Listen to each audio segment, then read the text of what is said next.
Hey guys, it's me. I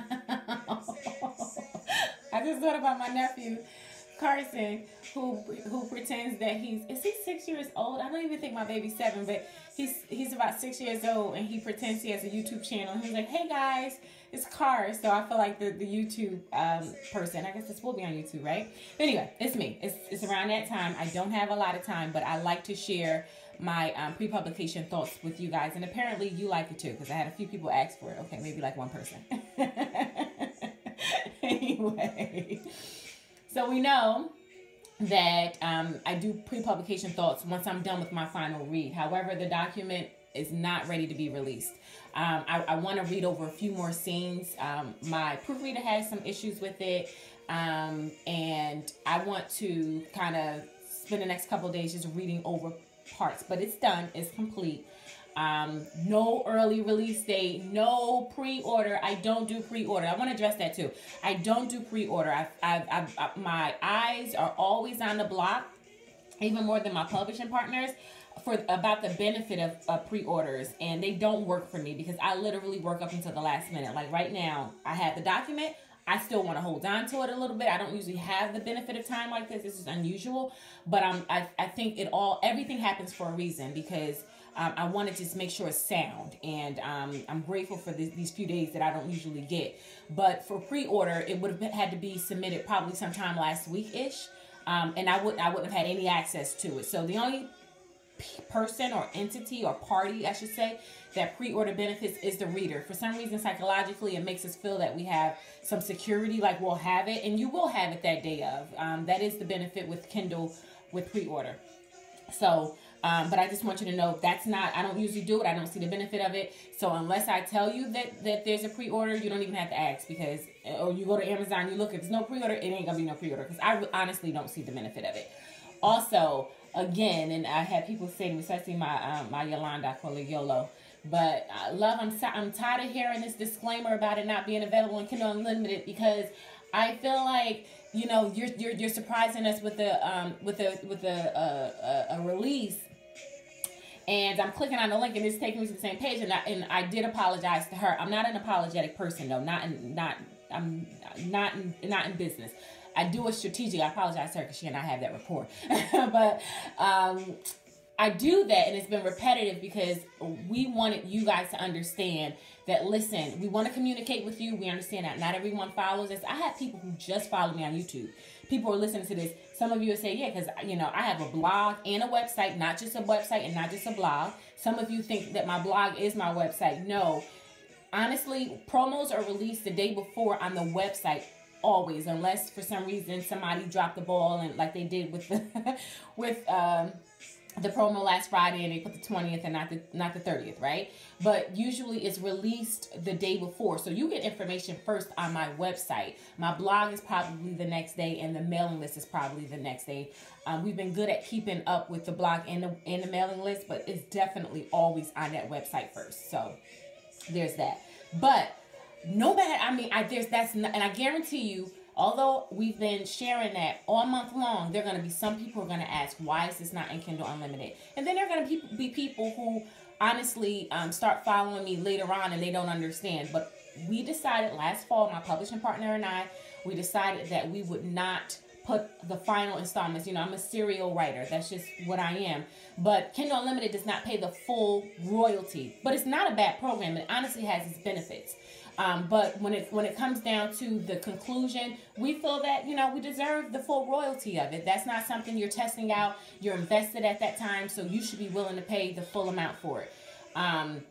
So that's the reason why, you know, moving forward, unless we see otherwise, you know, we're going to leave those conclusions out of Kindle Unlimited. Okay? So there's that. All right. Rhyme of Love.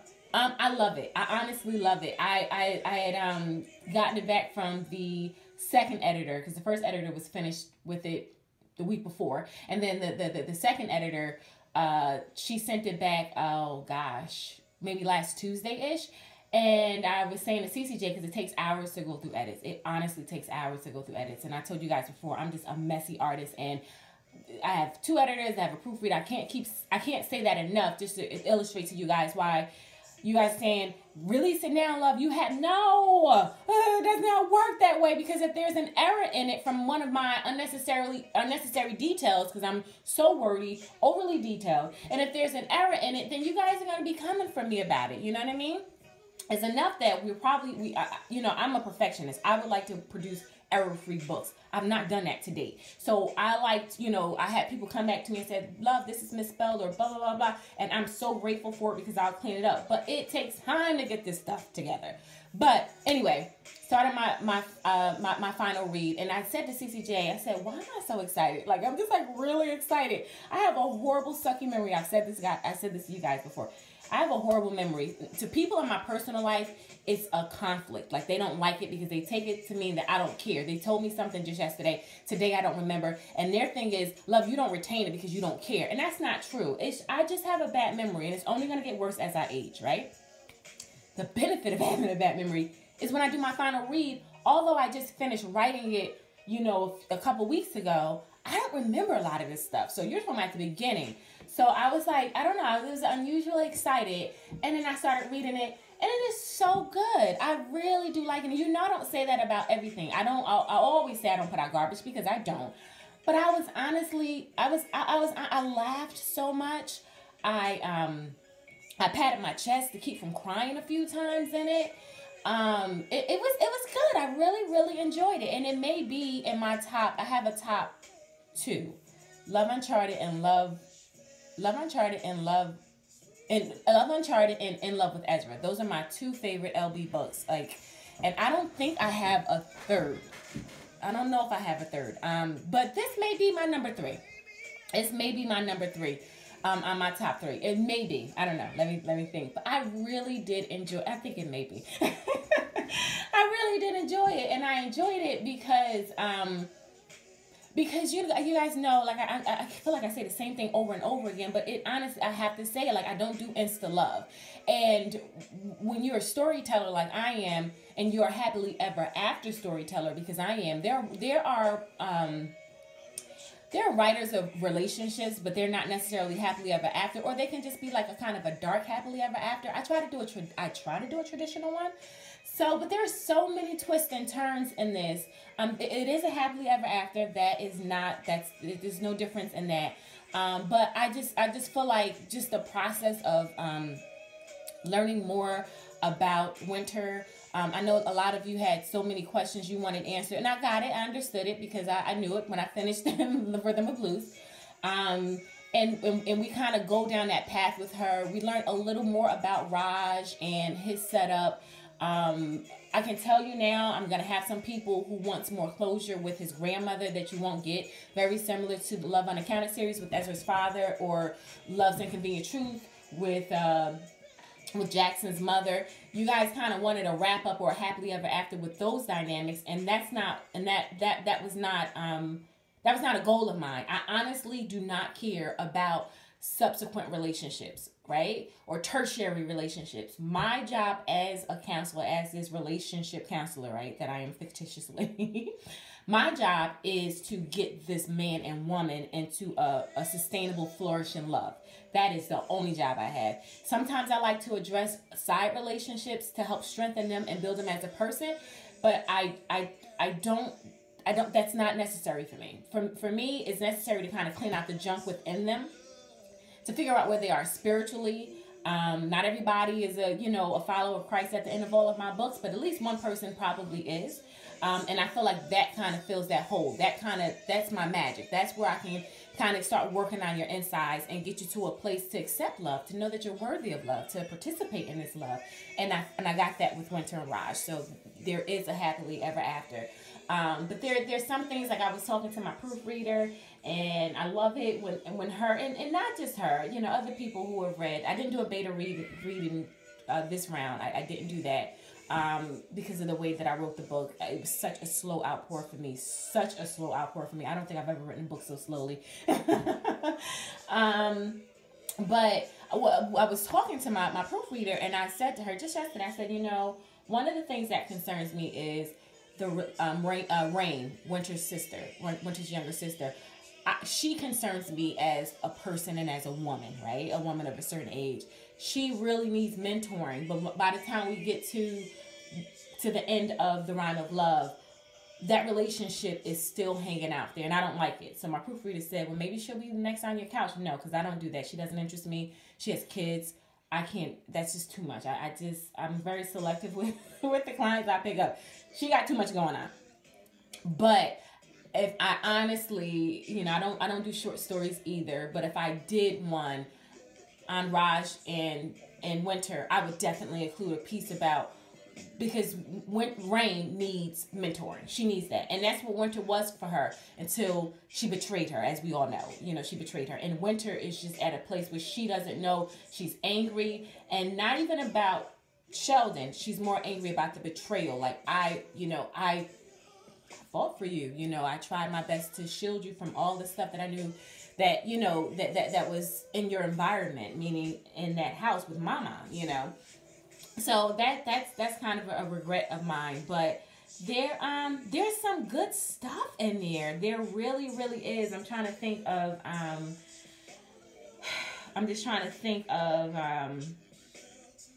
what else can I pull from it? So we get. I don't want to say that because that's giving away more stuff. So I'm just praying that all of the questions that I wanted addressed has been addressed. I hope that is the case. People were asking me after the Rhythm of Blues when Winter and Raj had dinner with Kennedy and Isaac, why did Kennedy tear up at the mention of kids? She teared up because of what we all know. She tried to have a baby and it didn't work out. That was her baby with Isaac. And right now she's in a position where they both agreed that, she needs to finish her law degree. Like, he's more concerned about her fulfilling her than to have more kids. Isaac could care less about having kids. If Kennedy wants a baby, he'll give her a baby. If she wants two, he'll give her two. But Isaac already had the experience of becoming a father 3 times prematurely. It's not going to be, I'm sure to be special to him because he's doing it with now someone he loves, he's in love with, he shares a life with. But the phenomenon of producing more kids, honestly, is just not as thrilling to Isaac. And I totally understand his perspective. Y'all want these babies all the time at the end of these stories. I'm not a proponent of that. I don't think that children is necessarily comes apart. I'm not saying that right. Children doesn't necessarily have to be a part of that happily ever after. I just don't agree with that. I don't believe that. Especially the type of couples that I take on that have true issues. Maybe Isaac and Kenny aren't the most broken, couple or whatever. But I just don't think that a happily ever after has to consist of children. I'm just not. That's just LD. So there's that.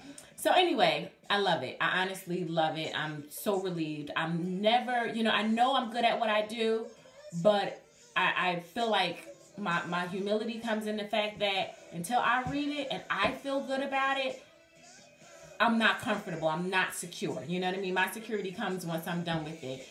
So I really hope that you guys appreciate it. Remember, this is a journey. I don't do fluffy stories. I do a bit of fantasy in the stories. But I try to, I just, we have to work. Relationships are work.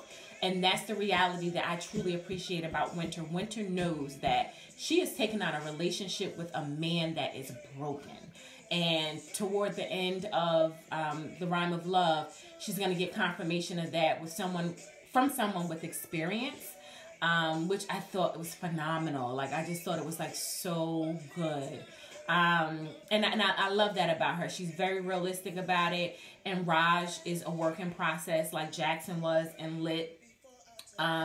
Jackson knew that he had issues with opening up, and that was an issue even between the end and the epilogue of Love's Inconvenient Truth.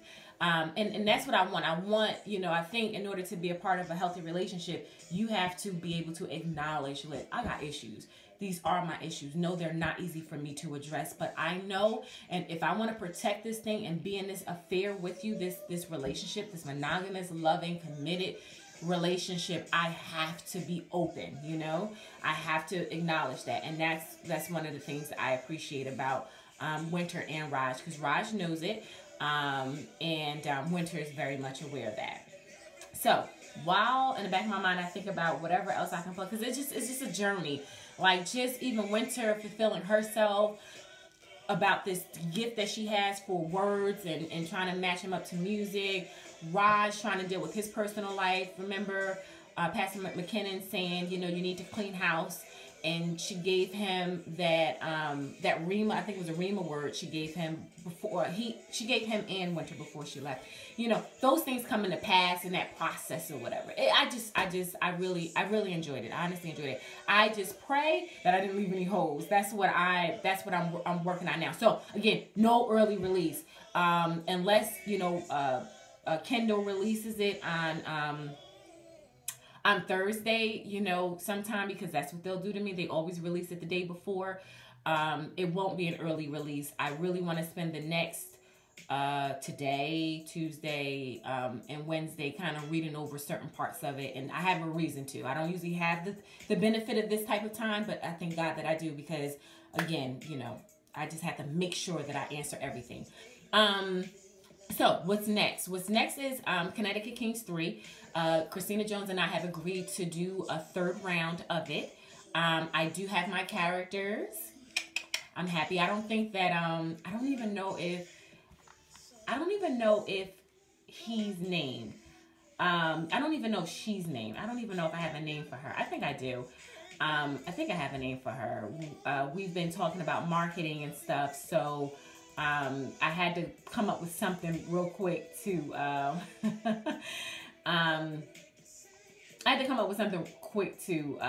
to pull together for the marketing of it. But so we're working on that. In fact, I have a few emails to send out about that today. And then I have my next project for the fall. I have my next couple that is ready, and they have been tempting me. I am so excited, and I think I'm so excited I'm going to tell you who it is. And I don't usually do stuff like that, because to me it's corny. Just tell me when you're done with it, okay? But Tori McNabb is going to be my next heroine. It's going to be her story. I met Tori and her hero, who is yet to be named. I met Tori and her hero years ago, and I got the beginning of their story, and then recently they came back, they gave me more, and I'm so excited. I've been talking to my researcher about it. I've been talking to CCJ about it. I am just so excited about that. So there's that. And these signings, right? We have these signings. We have Dallas with Girl Have You Met coming up in less than 2 weeks. I'm so excited. Honestly, I'm trying to hurry up and rush this, because I've been busy, y'all. I've been busy with the business of MKT Publishing, writing for LB. I've been busy. And it's not just about holding on to a book. I don't know what you guys think. You guys just think that I have this book that I'm just to tease you. No, y'all gonna get these promos. I put money into these promos. They cost. I had to beg my publishing partner. Look, I need you to expand my budget for marketing. For what? For pictures. For what? For my people, my readers, my sister girls. They, you know, some of them appreciate it, and I do. This is how I want to present myself. So y'all gonna get these promos, and stop acting like I'm just sitting up here teasing you like behind my computer, like I want y'all sweating me. No, the work is coming. This fuels me. I'm going to put it out there. There's an order to it. It's not like I just stopped writing in the month of March, and then it has to be edited. Like, oh my God. And then you guys be the first ones who are like, this book is horribly edited. So yeah. But the signings, I literally just sent off the last of my things to meet me down there in Dallas. Thank you for all of those who pre-ordered. We won't be doing t-shirts. We did not get enough to do a wholesale order. It was just not worth our money. So we had to cancel that. So if you guys were looking forward to that for the LA or the New York one, we're not going to do it. Sorry about that. Maybe the next time we do a sign, I won't be doing any signings in 2019. So maybe the next time we do a signing, we'll see if we get enough t-shirt orders. But thank you so much.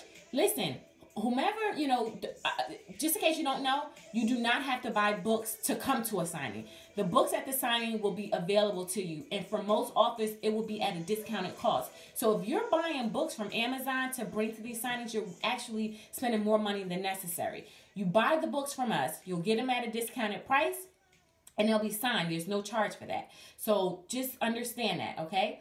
And I hope I addressed everything. I did a whole bunch of talking. I'm over 20 minutes and I gotta let this go. Thank you guys so much for the support, so much for the love. I thank God every day for meeting me with you. You guys are coming in by the droves, and it's nothing but God. To God be the glory. I thank you. I thank you for your patience. I thank you for the love. I thank you for the support, and I hope to meet you soon.